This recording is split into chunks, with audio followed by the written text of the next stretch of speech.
Hey guys, and welcome back to my channel. Today's video is going to be about math. I am starting this because this seems to be everyone's sweated out subject. What everyone is a lot of times scared to teach. But let me just give you a little bit of truth here. Math doesn't change. Sometimes methods change, but you know what? 1 + 1 will always be 2.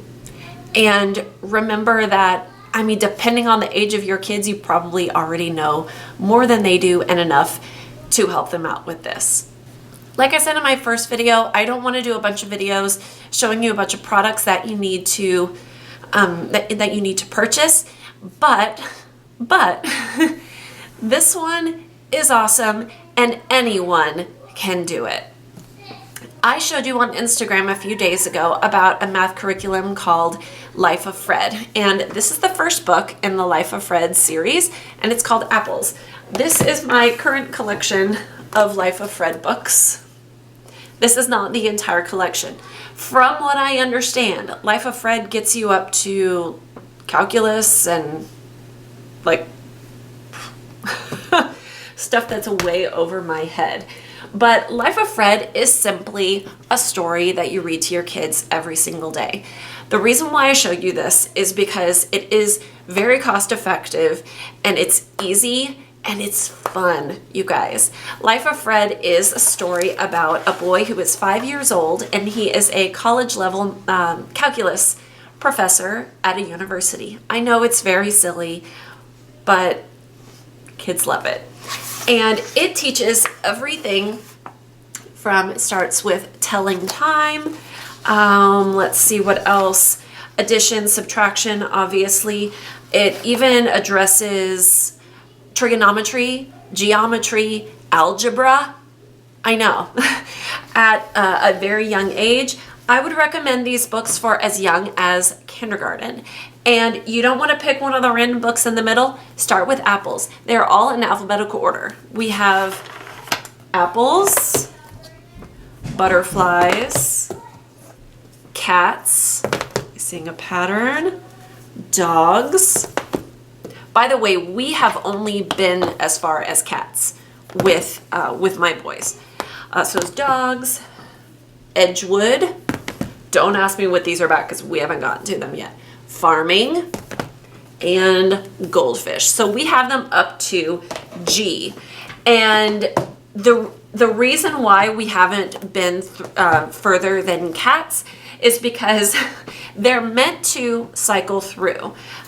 We got to the end of cats, and as far as the concepts goes, this was at the end of first grade when Caleb was in first grade last year.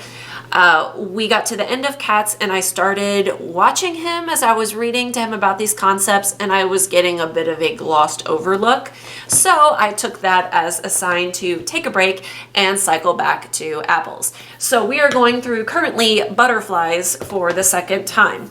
These books are about, see, this was $14.40 right here. Some other ones, I noticed the price tag said $16 on the back, but I don't think I paid that. They have a very, I mean, pretty much 100% resale value online. You can get some on Facebook Marketplace if you want to, but is it a complete math curriculum? To be honest, I don't know. But, because like I said, I only have a second grader and a kindergartner, and he sits and listens too.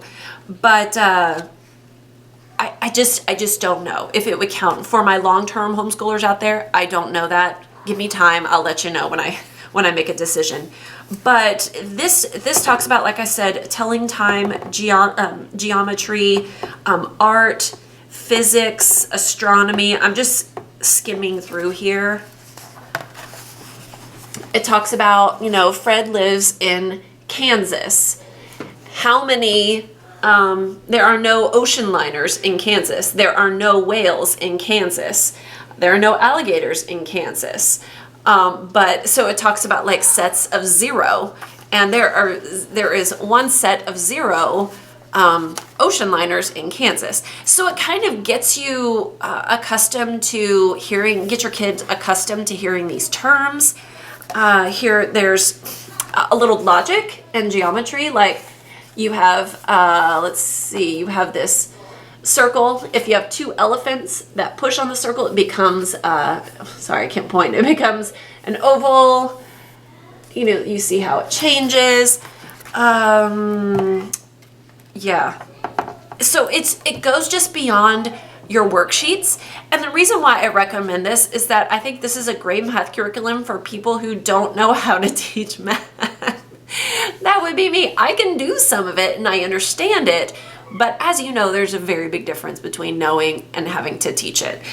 So if I were you, and if I liked this idea, if I were you, I would look at getting 1, maybe even 2, because you don't know how long you're gonna be out of school.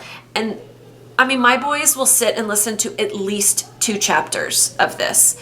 And it's fun as we're going through this the second time, the things that he remembers, the things that I remember, or things that I had forgotten about that we're relearning. This is also a year later, so I have I have a kid who is like a year smarter, who is going through this for the second time. If you have kids who can read independently, this is amazing. Have them sit and just read until they don't want to anymore. It is so good. I highly recommend. I was skeptical, but I wanted to tell you guys about this as soon as I could because I'm so happy with this curriculum. So I hope you enjoyed this real quick snippet today. Join me tomorrow for some more information and tips and tricks if you are a parent who is suddenly homeschooling amidst the coronavirus. So if you enjoyed this, be sure to hit that subscribe button and give me a thumbs up, and I will see you next time. Bye.